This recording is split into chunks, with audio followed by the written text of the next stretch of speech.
Welcome to Ask a Flower Farmer. And look, y'all, I couldn't resist holding these up here. Bobo just cut these. I absolutely love end of summer. Do y'all know that cosmos, just like dahlias, bloom? I mean, that's their party time. They bloom more as the days start getting shorter. And then we haven't had them yet, but when cool temperatures start, they hold up even longer. But look at this. This is a fraction of what we'll have for the show for tomorrow. Look at how pretty, or actually for Friday. Look at this. I just had to share these with you guys. These have nothing to do with Ask a Flower Farmer, which is what we're here for. They're just so very, very beautiful. Sister, can I hand you those? They go back in that bucket right there with those other cosmos. All right, my friends, welcome to Ask a Flower Farmer. What this means is for the next little while, you can submit questions about anything flower farming, growing flowers, seed starting, cool flowers, harvesting, conditioning, whatever you got, bring it on. And you can, in Instagram, if you will post your questions down in the bubble with the question mark, that way they don't get away from me in the comments. And on TikTok, if you have a question, put a question mark at the head of your comment and then post your question, and I'll do my best to kind of scroll back and see if I can't find them. So let me just tell you a little bit about what's going on here on the farm this week while we're getting some questions. We haven't even started our cool flowers yet, right? So we are in August. What is today? August 20th.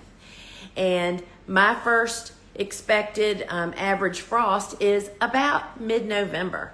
So that means that we plant in late September and early October.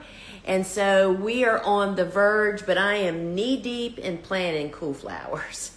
Meaning I'm kind of trying to I'm really trying so hard to downsize my garden, since we're not in high production like we were for 25 years, selling just gazillions of flowers.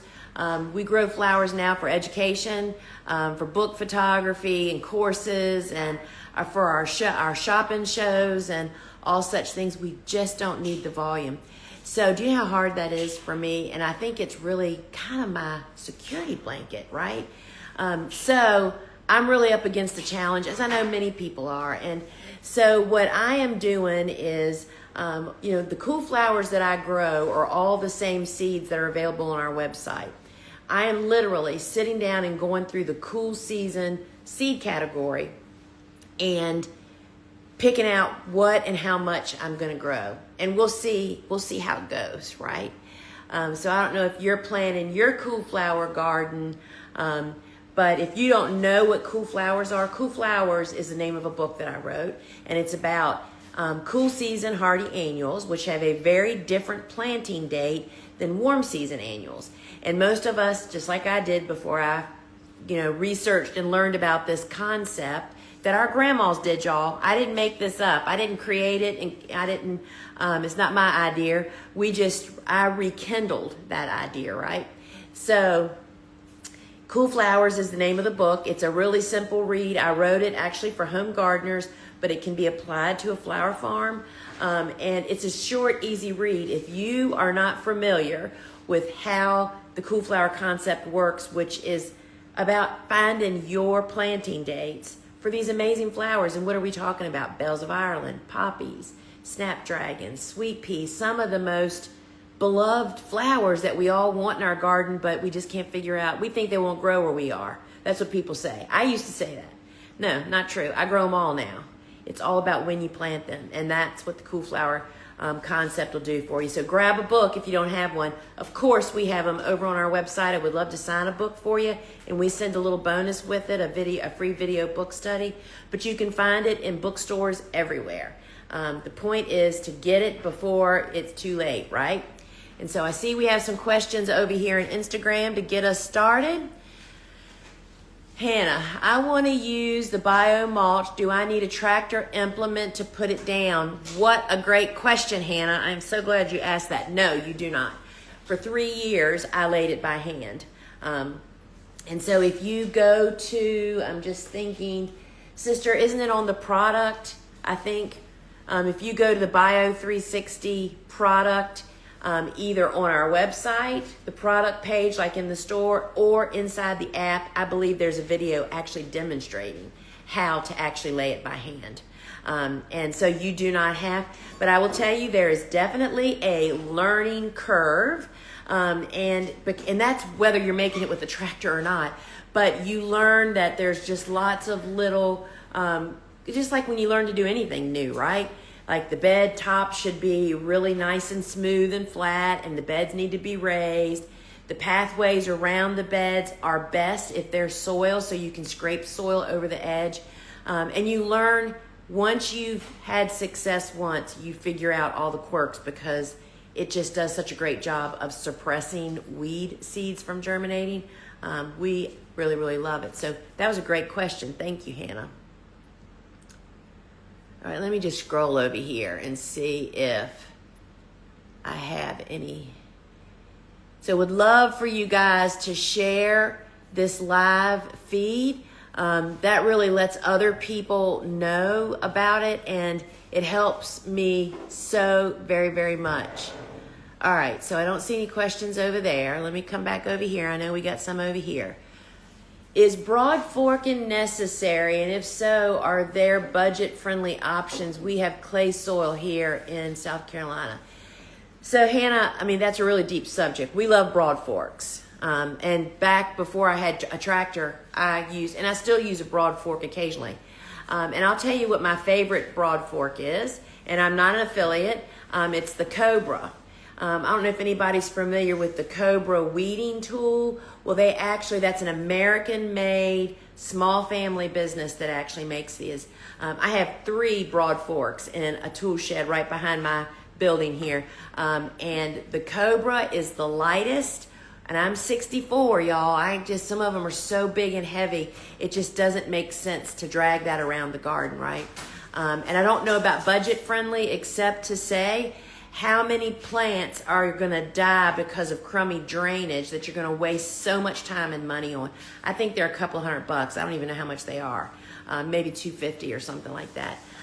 But that would be my suggestion. But what I was going to say to you, first off, clay soil that you mentioned that you have is the richest soil on earth. People kind of feel penalized. They'll say, oh my gosh, I have that horrible clay soil. Well, clay soil is horrible for drainage, but in fact, it's got some of the richest minerals and nutrients and things in it. The hard part is breaking it open so that water can move through it and air, right? And you've got the right idea. A broad fork is a great way to do that, and adding lots of organic material. And I talk about that in my book, The Cut Flower Handbook.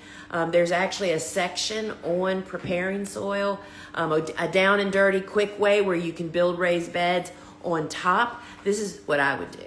I would broad fork or garden fork the area where the bed's going to be, and then I would build a raised bed on top of that, and not dig into that clay soil. Punch holes in it to start the process, and then build your bed, a mounded bed. You don't have to have a frame. I don't have frames on any of my beds that are working garden, just a demo garden. But there's all that information is in the Cut Flower Handbook, Hannah, and I think that would be really helpful. And I also think that there's a demonstration pictures in there of laying film by hand, I think. I can't remember. Isn't that terrible? All right, let's see what else we got going here. Brittany, I love the Cool Flower Handbook. What about cool foliage? Which seeds for nice foliage should I plant out in fall? I'm still seed shopping. I just have a really serious question for you, Brittany. Are we ever finished seed shopping? I don't think I've ever met a gardener or a farmer that has ever completed. It's just that's what I'm getting for this week, right? Anyway, so if you're talking about cool flowers, in fact, I feel like most of cool flowers are actually filler. They may not be green foliage, but they are filler. Let me grab. So you referenced. You referenced the Cool Flower Handbook, but I think you're mixing 2 books together. It's the Cut Flower Handbook, and then the book Cool Flowers. And the book, the Cut Flower Handbook, actually has 41 cool season flowers in it. And right at the head, it actually lists them. Oh my gosh, is this the most beautiful book y'all have ever seen? Look at that. That's Black Eyed Susans. Oh my gosh, but that's not what I was looking for. These are all the cool season hardy annuals in here. And I would say that the Baby's Breath is filler, Bells of Ireland is filler, Bupleurum is filler, Dill is filler, Queen Anne's Lace is filler, Feverfew is, Bee Balm, the Minarda hybrid, not, it's the Lambada, not all the other standard ones. So we have Bee Balm, just looking here, y'all. The Queen Anne's Lace, Soapwort, which is Saponaria. That's a great one, a great filler. Straw Flowers is another one. And White Lace Flower. Winged Everlasting, that's a Mobium. That's an amazing filler. And of course, Yarrow. So I feel like there are a lot of cool flowers. I feel like I don't have any focal flowers in the spring.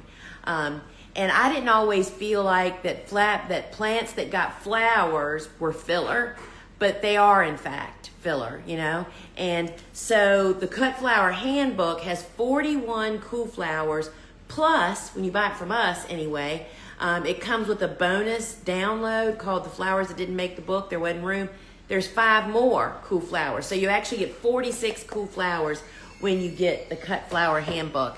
So I hope that helps you. And so, yeah, I feel like all I have is filler in the spring. That's why we work so hard to get sunflowers for Mother's Day with our early bird sunflower program. And if y'all don't know about that, y'all, I don't know if you know that I have a private flower farmer club. And in that club, we meet up every Wednesday for what's called the Sewing Circle. I just finished it. And one of the things we do from like March to September is our weekly sunflowers, of how to have sunflowers early bird right up until frost. And yeah, that's the ticket, y'all. That is really the ticket. All right, let's see here. I'm trying to dry gomphrena. My necks seem weak even after drying a few days. What's wrong? Well, I happen to have some right here behind me. Can you believe that? So you can look at this. This is a bunch of a little bunch, and you can see this little bunch right here. A few of them are droopy, but the rest of them aren't. I would say for us, here's a whole bunch of them. So those are pretty erect, and so are these. Stage to harvest, and then also we hang them. They stay hanging until they are completely dry. I mean, if there's any moisture left in that neck, or if they get laid down for any period of time, and over on the show backdrop has tons of gomphrena, because we're doing the very same thing so we can make wreaths all October. But yeah, we're cutting tons. So I would say cut it when it's dry, cut it when it's mature, and then get it hung up immediately, and you should be good to go. Now I'm supposed to put these back where I found them. This was somebody's display, y'all. All right, so that's what's happening for us. Let's see what else we have here. Any tips for starting poppies? I planted 500 seeds of Iceland poppies and 2 rows of the giant poppy pod seeds, and only a few came up. I'm in zone 8A and planted them last fall. So the giant poppy pods are definitely easier to sprout and germinate and grow more than Iceland poppies. And it's really about temperature. I mean, their name is Iceland poppies, right? If that doesn't give you a cue that they definitely need cool to cold to really get them going. So the thing about poppies is the seed is tiny, and they need to be surface sown, which means you do not cover them with soil, but yet the seeds need to be firmly seeded in the soil. And I'm pretty sure there's images in Cool Flowers and the Cut Flower Handbook, and certainly in the Cool Flower Seed to Harvest course, we actually demonstrate that for you. But that's the key. And then I would say more often than not, it's about the temperatures. They need some day warmth, but they really need cool temperature nights for them to know to break dormancy. That's what happens, is they don't know they're supposed to sprout. And then even if they sprout much later, when they finally get their conditions, we've kind of forgotten about them by then, because it can literally be a month or more. I don't know when you planted them, but I will say, so where'd you say you are? You are you're near me, you're 8A, you're the same as me. So my first expected frost is typically mid-November.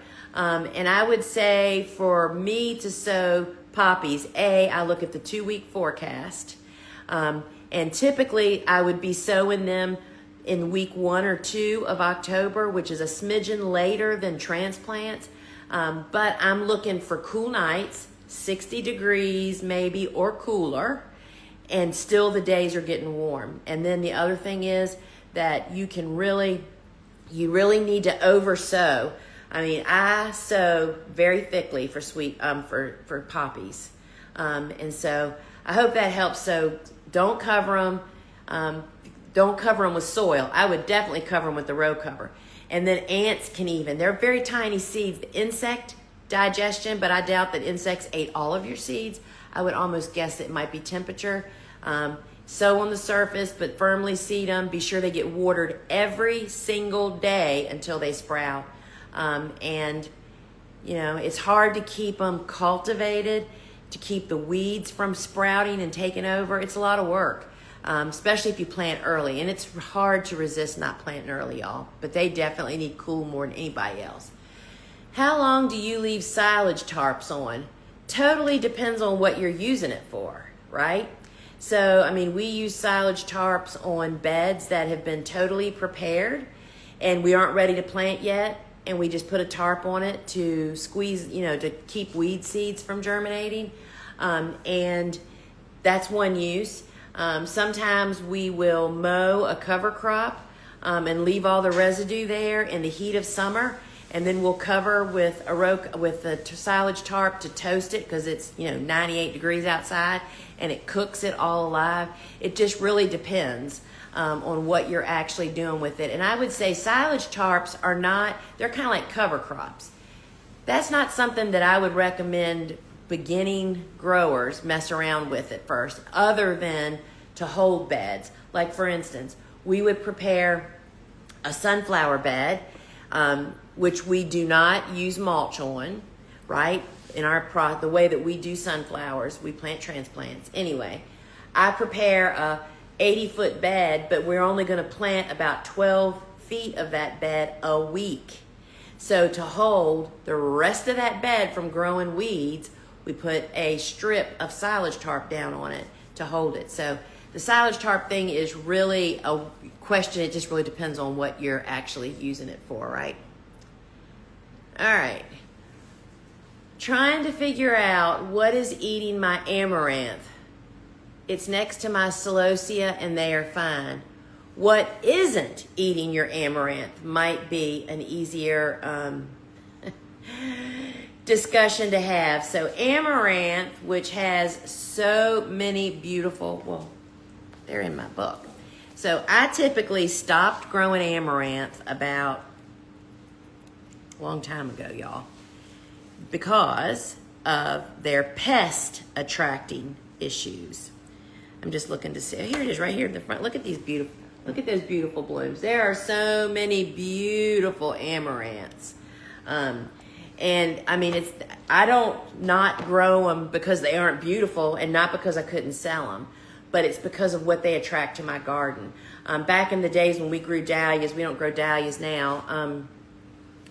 You couldn't grow dahlias and have amaranth because they just bring in all the pests that also love dahlias. But they typically just don't damage celosias. I have the very same thing. Anyway, I grew them 3 years ago for the photo shoot of the Cut Flower Handbook, because not everybody experiences that. I mean, I'm in the South. People in the northern part of the country and out in the Midwest, they're like, what's wrong with amaranth? We grow it great. So it's just my region's problem and what you're probably having. But for us, it is flea beetles.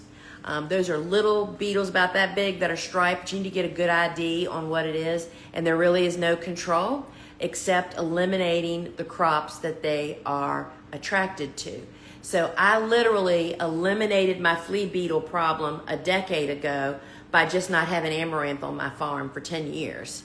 But then we grew it for the Cut Flower Handbook, and I'm telling you, right now you could go out in my garden and our celosia has flea beetles on it. But like you, they're not causing really much to any damage. So, you know, it's all about choices. That's how you grow without using pesticides, even organic pesticides, which is what we do here. We don't use any pesticides, organic or otherwise. And it's because I would rather make choices to not grow stuff that just rolls out the red carpet to pests, right? And a lot of times by making those choices, you can really bring the pest levels in your farm or your garden down to controllable by your beneficial insects that naturally occur in your garden. And that's why organic growing is really not just about not using products. It's about growing certain stuff and not growing certain stuff, right? And practices and growing really healthy plants and building your soil. But amaranth is like a bug magnet. I mean, it is really tough, y'all. So I am sorry to say that, but that's the bottom line. You must not grow dahlias or they'd be devoured by now. So it's going to be interesting. We did not. Did we grow amaranth last year? I can't even remember. We didn't grow it last year. We didn't grow it this year. And so I'm hoping in 2 more years, we'll have a population drop. So that's how that kind of goes. Oh, I didn't hit the right button. Oop. All right, let me look over here and see if we have any questions. So oh, thanks. The preacher's wife just bought a book. Great. And if you bought it from us, be sure that on your bookmark, there's a little QR code. That's how you get the free download of, let me give you a tip on that. So this is the PDF that comes with it. And if you print it at 85%, it'll fit in your book, right? And so this is 6 additional flowers, and they're the same format and everything that the book is. So great, glad. Oh, so Cajun Cat says that she just started her classes with Dr. Del Prince, and she's so excited to get started. And I've heard of him, but I don't know him. I don't think I've met him. I do not know anything about banana plants. Sorry, they are not cut flowers. And that's kind of my jam, right? None of my poppy seeds sprouted. Do I need to start them indoors?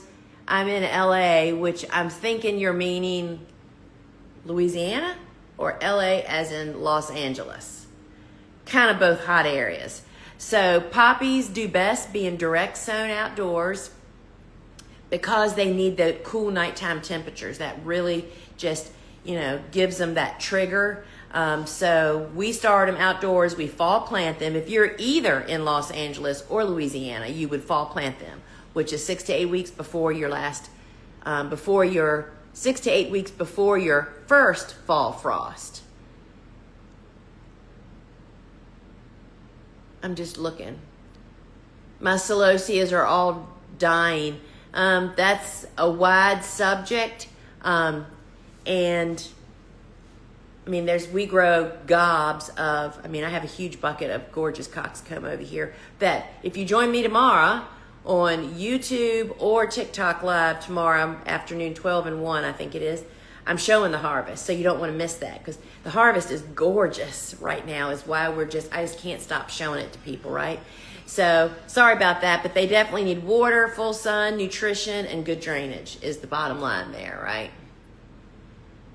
All right. So please share the live feed, y'all. And let's see what other questions we've got over here. Here's one. Mid-November is my first frost. Is it too late to start seeds indoors? Can I still direct sow?